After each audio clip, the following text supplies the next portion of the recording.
Well, LCR, for this week's video, I want to highlight one of our volunteer opportunities that you'll find on our website or in our app. It's Family Promise.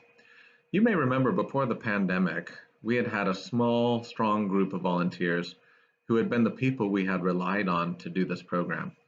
It's a wonderful nationwide program, and the Orange County manifestation, called Family Promise of Orange County, takes families and individuals who are working in school and are on the pathway to housing and providing the support and the resources necessary so that they can have food, shelter, and a safe place to do homework and other things that families need to do.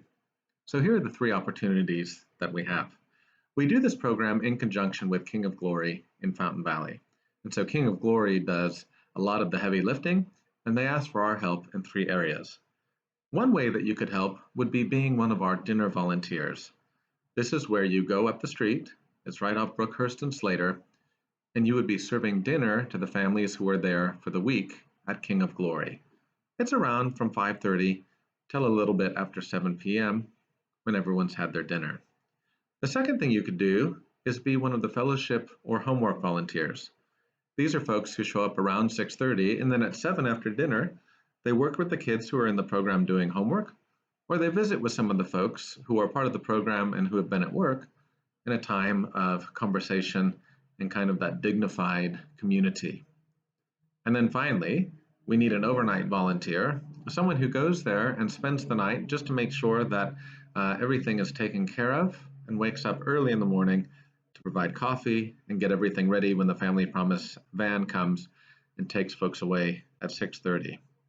So one of these three opportunities could be a way that you get connected in caring for some of our homeless neighbors.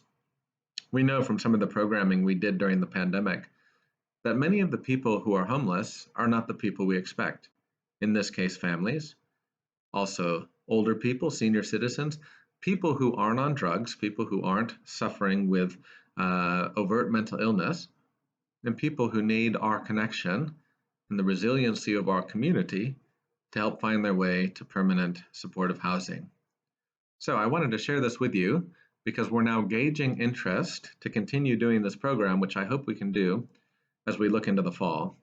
But to do it, we're going to need some new help, and we're going to need some new people who develop this passion to get connected to some of their neighbors who are on their way to a better future.